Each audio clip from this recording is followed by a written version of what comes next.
You're in the water loop.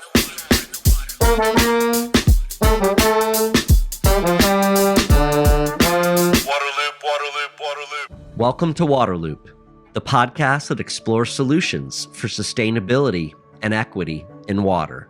I'm the host, Travis Loop. This is episode number 213, Lands with Benefits. Water scarcity and groundwater overuse are driving land use dilemmas in California, particularly in agriculture. One promising solution gaining traction is multi-benefit land repurposing, which involves transforming unproductive farmland to capture rain, floods, and diverted water for groundwater recharge. These repurposed lands also provide various advantages for wildlife, recreation, education, and climate adaptation. This episode delves into discussions with experts and stakeholders involved in the program, such as Ann Hayden, Vice President of Resilient Water Systems at the Environmental Defense Fund. The potential of multi-benefit land repurposing is showcased through visits to Pixley National Wildlife Refuge, Kaweah Oaks Preserve, Gallo Farms, and Castroville Slough Treatment Wetlands. Despite its complexity and cost, the program is gaining momentum, offering hope for California and beyond. I'll begin this episode by talking with Ann Hayden of the Environmental Defense Fund, an organization that is a leading proponent of multi-benefit land repurposing. So this is a big question, but how would you describe or summarize kind of the water situation, the water challenge that California is in the midst of right now? That is a big question. Well, in California right now, we are experiencing a system that has been over-allocated. We have a water rights system that's pretty archaic, and so it's been oversubscribed. So you have many more water rights that have been allocated than actual water supply that exists. Mm-hmm. And then you layer on top of that, we have a big stressor of climate change. So that's having the effect that we're having less and less water being stored in snow during the winter. That means less water entering our river systems and actually reaching people and farms and ecosystems. And then we have that punctuated by the occasional extreme wet period, which we just had this last year. Yeah. And so what we're experiencing is an over-allocated system stressed by extreme variability. And so we're trying to manage within that for multiple uses, cities, agriculture, ecosystems. And right now, most of the time, we don't have enough water to go around to meet all of these needs.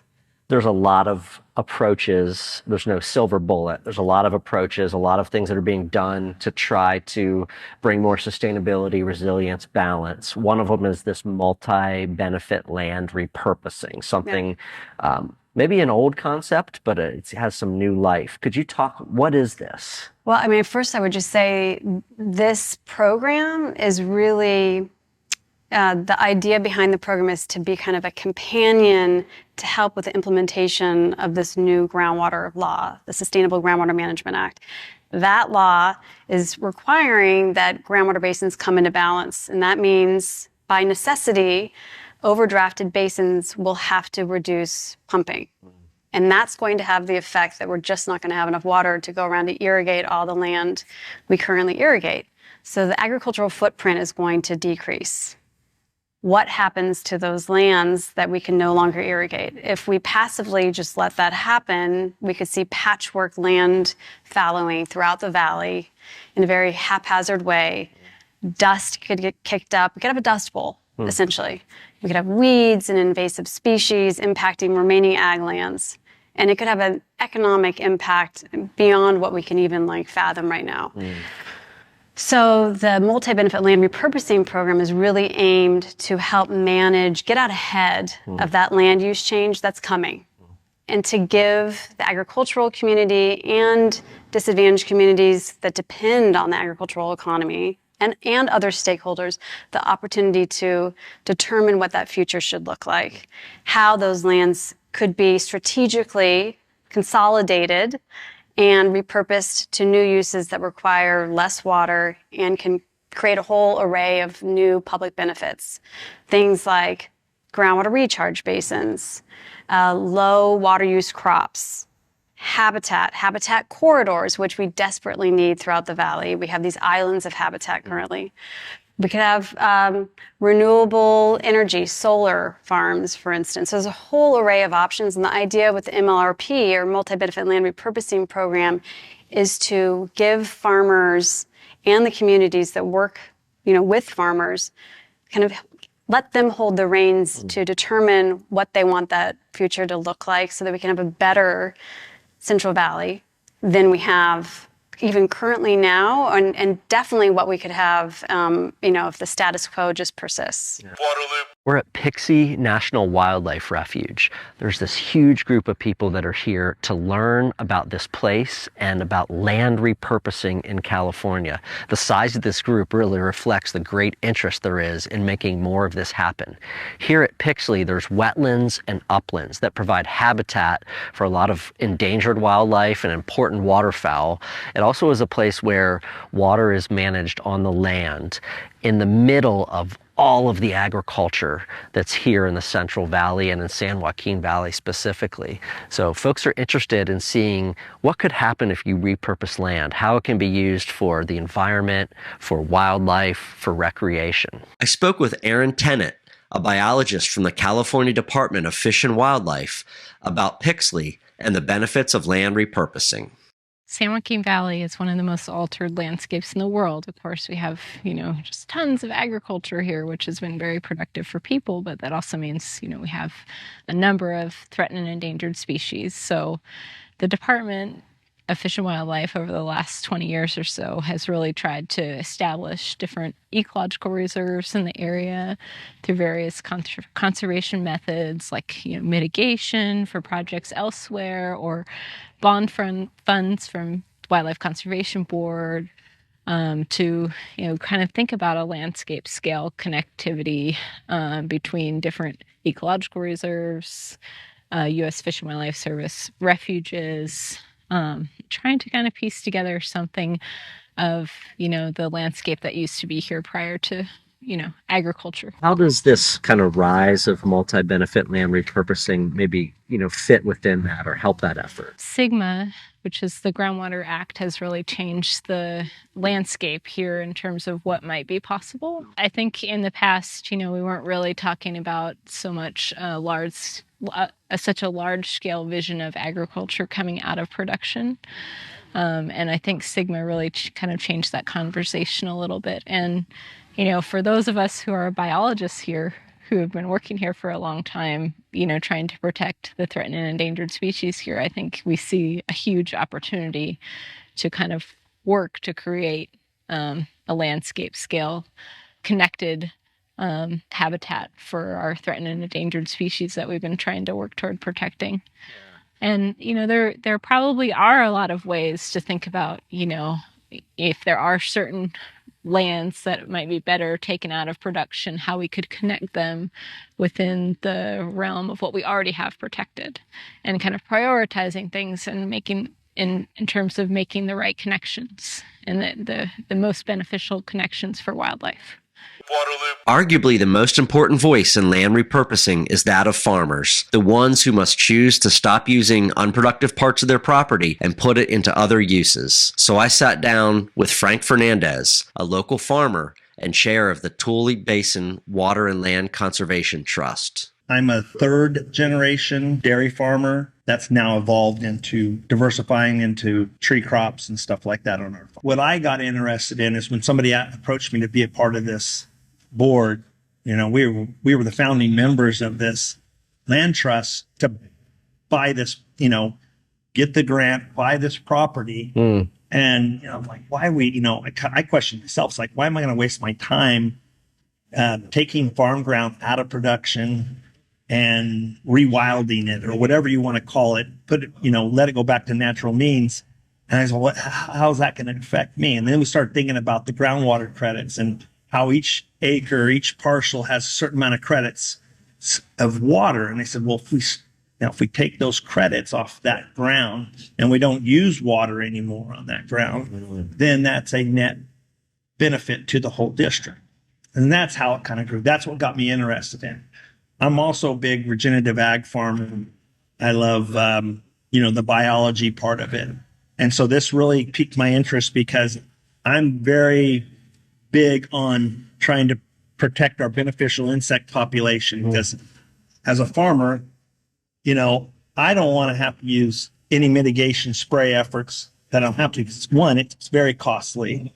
And so if I can help balance out ecosystem in my neighborhood or where I farm, then it's going to save me money. So it makes sense to not be dependent on all the chemicals and stuff like that. And so by creating an ecosystem out there that beneficial insects, wildlife habitat thrives in, that complements agriculture, that's a good thing for us. Yeah. So that's kind of the bonus I get out of it. The main purpose is to idle ground that is less productive in our area, or let's just say it's more recently farmed. It doesn't go back, 100 years like where I'm at now, and trying to find ground on the fringes of our district that hasn't been farmed.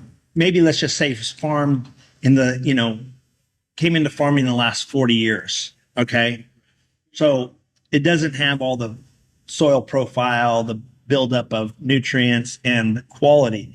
And so in our minds, it's like wasting water on something you're going to put a ton of water on, and you're still not going to generate the yield that you need to justify it. And so we are an opportunity for, say, a landowner that, not knowingly 20 years ago bought this property, not knowing what was coming down the pike. And so they come in and they say, now we can come in as a trust and say, hey, look, we can add some value to your property and we can buy it, idle it, give you a safe out. That's the goal. A lot of it is just, removing ourselves and the tillage and it goes in hand with what I'm doing with regenerative. Regenerative is practice where they call it soil disturbance, right? The more you disturb soil, the more you destroy the microbial, simple biology, right? And so what is happening out there is we're decreasing the soil disturbance, and we're going to let Mother Nature start taking over and start doing its thing, right? And I think why that's important is one, is even on a average rainfall, we'll start seeing something out there that'll sustain itself. Maybe along with some natural grazing, which helps the local economy. Maybe a guy that, is running out of feed, he needs to put some heifers, or a guy who's got sheep needs to put sheep. And they're a great complement to restoring the habitat as well, because, anything that eats the grasses and the weeds out there helps control the mitigation costs on. So then we're not spraying it. We're not doing anything. We're just letting it do its thing. Again, man's job is to kind of give it a little push here and here, but not to over manipulate it a little bit, right? And that's our hope. I'm here at the Kaweah Oaks Preserve with Jonathan Vaughn of the Sequoia Riverlands Trust. We're just outside of Visalia, California, and this is a 344-acre preserve where they have kind of repurposed this land from what used to be agricultural property, a plum orchard, to now be able to have multiple benefits: recreation, education, and also bringing water in when there's excess surface water and capturing it here and letting it soak in and recharge the aquifer. So really excited to talk to you about this place. It's great to have you here. I'm excited to talk about it too. I think it's a fantastic project. Could you explain what this land is and its history, what it was and what it is now? Right. So the preserve, in a broad sense, has been rangeland for the past 150 years. So most of the property is not repurposed in the traditional sense. It was grazed on by cattle, not farmed. In 1983, the Nature Conservancy bought it, turned it into a nature preserve, eventually turned it over to us for local control, Sequoia Riverlands Trust. And that's how most of the property came to be, very briefly. Yeah. This particular parcel that we're on right now is a 22-acre property that we bought from the neighbors, and it was a plum orchard. So unlike the rest of the property, it was farmed in the recent history. And we bought it not quite knowing what to do with it yet, but we wanted to increase the preserve. It was a natural fit. It clearly is a pocket inside the preserve, and with 2017 and the heavy precipitation that came that year provided an opportunity to us because folks downstream had so much water that they were looking for ways to try to lay off some of it before it gets to them. And so that was the impetus that finally allowed a dream that we've been working on for many years, which is to restore the process of flooding back on the preserve after the dam that was built on the Kaweah River essentially halted that process. Because people who live in cities don't like their houses and stores to be flooded. Understandable. Sure. Fair enough. And so anyways, that's why in 2017, what this finally came about, this flat plum orchard was topographically modified to be able to hold water and connect it to low areas of the preserve that were not farmed. So it was built so that it could hold plenty of water and recharge the surface water into the ground, as well as flow to other parts of the preserve and do those same things there.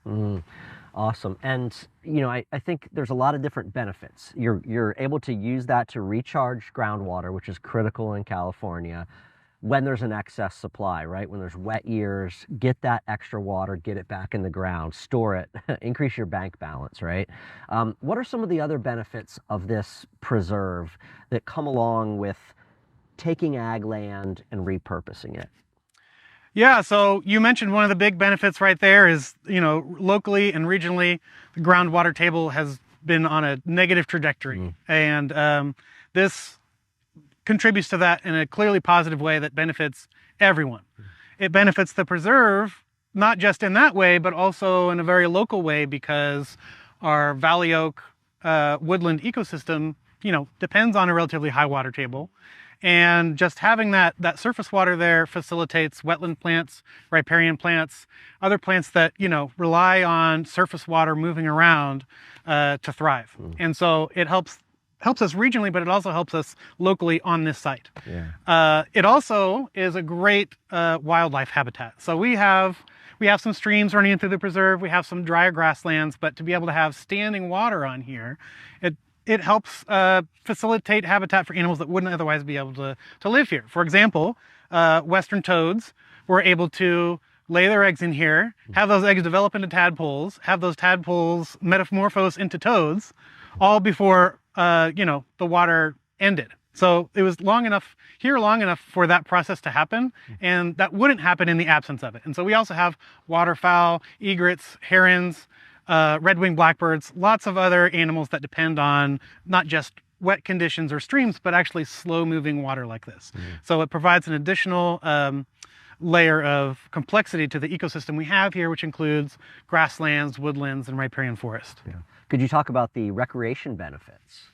Yeah, there's major recreation benefits. So this preserve is open to the public for absolutely free every single day of the year. So they can come out here, walk their dogs, have a picnic, just have a walk on your own if you feel like you need it. We're here for that. We also have a robust education program where we get high school age kids and younger, K through 12 kids out here to experience nature in a way that they might not otherwise do in their communities. So really be able to see the full breadth of plants and animals that you don't always get in areas that are sort of deserts for parks and outdoor recreation. And it's really something to be able to see how excited these kids get about, something like a bunny rabbit or a ground squirrel that I see dozens of them all the time. But for them, it's something totally new, and they're really stoked about it. And it's an excellent program we have here doing that. And could you tell the story about these trees here that haven't been here too long? That's right. So these trees that you see behind me, mostly cottonwoods, a few willows, weren't here at all when we purchased the property in 2014. And essentially the first time that we flooded it in 2017, the timing was right that it was the seeds of the cottonwoods and willows landed on wet soil just at the right time that they needed to. And so all of these cottonwoods and willows grew from, almost microscopic seeds that happened in 2017. And so these trees are only about 7 years old, maybe a little bit less. So they grow really, really fast. They provided excellent habitat really quickly. And I think, looking into the future, they provide an excellent case study on how recharge basins can be treated a little bit differently. You can leave the trees, the soil aspects of having roots creating macropores in the soil, gophers and squirrels, which are often thought of as being problems because they mess with levees and various topographical infrastructure.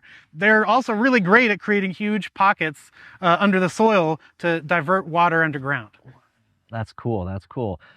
Lastly, could you explain what you're hoping to do to advance, getting water onto this property? Right. So, we have only been able to flood a relatively small portion of this property. And our hope is to bring in a permanent pump to be able to, whenever we have excess flows, just to be able to flip the switch and start to move water on here. The rate at which it recharges is excellent. So it's really a very high benefit area to be able to do groundwater recharge. And we have lots more room to do it. So we only just need to make minor topographical modifications by raising roads somewhat. And we'll be able to flood many more acres of the preserve just by making a few minor modifications here and there. Not, scooping out any giant pits or anything like that. Just very little stuff. We'll be able to really increase the acreage that we can flood. I'm on Gallo Farms in Merced, California. Behind me used to be about 400 acres of pasture land. This is where cows would graze as part of their dairy operation. They were using the milk to make cheese. But now they're repurposing this land through the multi-benefit land repurposing program. They want to have water here again to recharge the groundwater underneath. They'll do that by pulling excess water from nearby creeks during wet seasons and putting that water on this ground. In addition to recharging the aquifer, the other benefit is habitat for waterfowl and migratory birds. It's awesome to see farmers and landowners start to take a leadership role in this type of change. To learn more about the projects at Joseph Gallo Farms and the shift toward multi-benefit land repurposing, I spoke with Brad Samuelson of Water and Land Solutions. We're at a family farm in western Merced County, Joseph Gallo Farms, off of Highway 140. There's almond orchard and cheese plant. What is the plan for multi-benefit land repurposing here? Maybe also talk about the recharge basin that there is, what the plans are. So, as Sigma is implemented, the farmer understands that there needs to be changes over time, and thought about two pieces of his ranch where he would, over time, repurpose to help the migratory fowl, Pacific Flyway, and also the floodplains through reintroducing the floodplains and doing groundwater recharge. Yeah. And then even prior to this multi-benefit land repurposing, he converted an old equipment yard to a recharge pond. So he's been doing groundwater recharge for over a year now. He's put thousands of acre feet into the ground. Wow. This is a property that uses groundwater, right? Like all the agriculture really in California and in the Central Valley. Could you talk about how they use groundwater, and with Sigma, how now they're going to be? Well, yeah, this ranch in particular has surface water source, okay, and supplements with groundwater, pretty close to water balance, and it balanced in terms of groundwater use, although recognizing that there does need to be some curtailment over time. So it does have a plan. There's a lot of almonds, but he also has forage crops for dairy feed that in drought years he can not farm and set aside ground. So he's definitely has a long range plan to not be reliant on groundwater. Yeah. And the projects, I know we're going to go look at them. Could you describe the planned project just kind of in detail? Yeah, so the G Ranch project is part of it is irrigated agriculture. Part of it is dryland pasture. So, obviously pasture for cows. A lot of it has been, the pasture has been utilized for different things over the years, although it looks pretty underutilized. It has been used by man over time. Okay. So for all these areas, the idea is to take it out of rotational agriculture, convert it back to floodplains, and what's unique is that as we're converting to floodplains, we're working with hydrogeologists to determine which areas are best for recharge, and then other areas are going to be are part of the vernal pool landscape where we want to pool water. So we're looking to pool water and percolate water in the same project. And what's the pooling water about? Well, part of the original landscape is vernal pool grasslands. So it's really unique in that there's floodplains where there's permeable soils that have washed through, the ages. Yeah. And then there's also some of the higher areas is degraded vernal pool wetland habitat that will be restored. Yeah, and that kind of feeds into the flyway and the birding and all that kind of thing. Yeah. And how big is this area where this project's going to happen? It's like 400 acres. 400 acres. Yeah, and then we have another project planned at a nearby ranch that's even bigger. It's almost 1,000 acres. Wow. And that project is in the planning stages. It's funded. It's going forward. And this land repurposing and being able to recharge, where's the water going to come from that will flood that land? Other than the sky, you're going to supplement that. Yeah, there's a couple different sources. One is flood water off of the Merced ID system. This is, the low spot in the subbasin. Water just comes this way. So the idea is to use the natural topography and continue, resurrect the old floodplains. So there's that water. There's Bear Creek and several braids of Bear Creek that run through the ranch. So a lot of times that overflows. So we would direct that water towards these repurposed lands. Yeah. There's, during the development of California, there's been a big push to levee up all these streams. So this is kind of bringing back the floodplains, filtering the water more naturally, ponding it for the birds, and then recharging the groundwater. Next, I talked with Jenny Balmagia of the Central Coast Wetlands Group, an organization leading the way on multi-benefit land repurposing in the Salinas Valley, a rich agricultural region by Monterey Bay. Multi-benefit land repurposing. Why is there an opportunity, a need to kind of pursue that in this area? Being able to manage our land and water to its best use is really important here since we are self-sufficient. So in the Salinas Valley, there are estimates in the San Joaquin Valley of how much land they'll have to take out of production, and the demand management. There are a lot more numbers around that. Here we're not quite in the same situation where demand management isn't a conversation that's being had as like the inevitable. We're moving in that direction, but there are also some other options too. And so for us, we see multi-benefit land repurposing more as a way to really give us the resources to strategically repurpose the most flood-prone irrigated lands. Areas where people are already having trouble farming it. We like to say that what's least valuable to them is most valuable to us, because those can generally provide the best water resource benefits, being flood protection, water quality improvement, and then also groundwater recharge, or just in lieu recharge, which is not using as much groundwater and getting that either using water from a different source or just using less water. This multi-benefit land repurposing is a statewide program.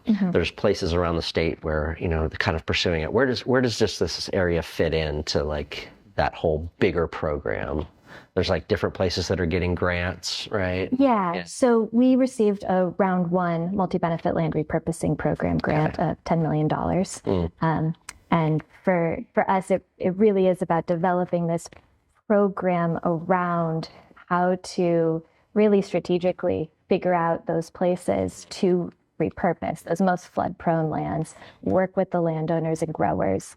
Part of the equation for us here that is a little bit different than other parts of the state is the Salinas Valley it's really rich soils. It's really agriculturally productive. Growers can sometimes get in 3 rotations of crops a year. Yeah, it's very, very productive, which is hugely important economically, and then also just, providing food for the country. Sure. But it's a question of how do we make ag more sustainable here, and how do we bring in resources to do that while providing all of these other benefits. So we want to be able to incentivize the growers because they have a lot of incentive to keep growing even in these marginal lands because they can get so much value out of that land. So how do we really put together an incentive package for them, which includes paying for the land to then transfer ownership through a conservation easement or fee title, but likely conservation easement. How do we pay them for that so they can be compensated for the land itself? And then also, how can we really take what those benefits would be provided by a project? So, water quality improvement. If it's a treatment wetland that is reducing the amount of nitrates in the water, like the concentration of nitrates or loading in the water that comes off of ag, because they have to use fertilizers to grow their crops, and sometimes there's excess in the water. How do we take that and not monetize, but really make those benefits work for them? How do we give them credit for those benefits so that not only are they getting money for the land, but then also getting credit for cleaning up the water in a way that provides them something that really makes sense for the bottom line because they are in business. So I know that we're by these Castroville Treatment Wetlands. Could you talk about that and what's happening there and how that fits into this big picture? Yeah, so the Castroville Slough Treatment Wetland is a project that Central Coast Wetlands Group completed in 2016. So it is a fully completed treatment wetland. We like to point to it as really what an end point of multi-benefit land repurposing could look like. So when you look at these marginal farmlands and you're like, well, what could this be? We like to take people out to the Castroville Slough Treatment Wetland and say, this is what this could be. That treatment wetland was constructed on lands that were already too wet to farm. So those weren't taken out of production. It wouldn't have been eligible for the multi-benefit land repurposing program, but it really illustrates what we're trying to do. And ideally, lands taken out of production as part of this program will look like that or something similar. Although we are open to all sorts of end projects and whatever fits each location the best. So an endpoint of multi-benefit land repurposing could be a recharge basin instead, but it could also be a treatment wetland like the Castroville Slough Treatment Wetland. Again, to hear what a farmer thinks of this practice, I chatted with Ryan Kelly of Botanent Farms. Ryan, could you just tell me about your background and your life, with being here, being a farmer, what you do? I've worked in vegetables for the last 20 years here in the Salinas Valley, all the way from the Chular area to the coast here. We farm about 1,000 acres in the Castroville area. About 2,000 acres in total, all vegetables. And, we rotate from lettuce to artichokes and broccoli and, all those commodities like that. One of the programs that's emerging here in California is this multi-benefit land repurposing. It's got a lot of different benefits to it. What are you, as a farmer, what are you hearing about this? So for land repurposing, it gives us a couple of options in this area. A lot of the properties that we farm are adjacent to wetlands. Some of those wetlands, create their own set of challenges. There's limits on the crop protection materials that you can use, limits on the time from the ground naturally floods in certain areas. if you've got a 300-acre ranch and 20 acres are adjacent to a wetland that naturally floods, you can do everything in your power to try and prevent it from flooding, to keep it into production. It's still going to flood. Mother Nature is going to do what she wants to do, and by converting some of that ground maybe back for repurposing, it will allow us to not be so constrained by our ground that we're forced to farm areas that maybe could be better used for habitat restoration, groundwater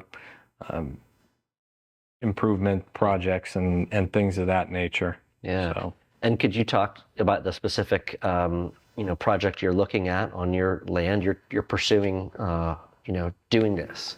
Absolutely. So we've got a property that is about in the same neighborhood I described to you. So it's about a 320-acre ranch.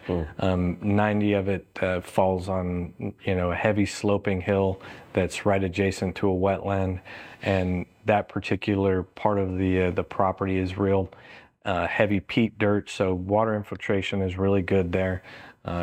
We tend to get a lot of wildlife that comes in that area, and wildlife and food production in this area don't really mix.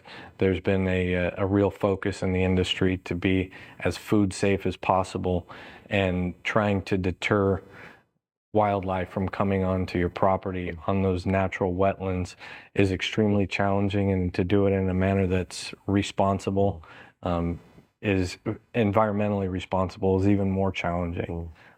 So to give us an option to do something else with that land, and continue to grow our business in other areas would be extremely beneficial. Yeah, you just used the word business. You're in a business, right? So you've got to be watching your books.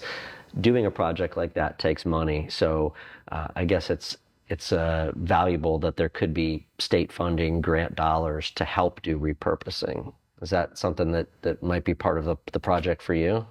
Absolutely. Anytime, like you mentioned, that you are running a business, you have to meet bottom line requirements.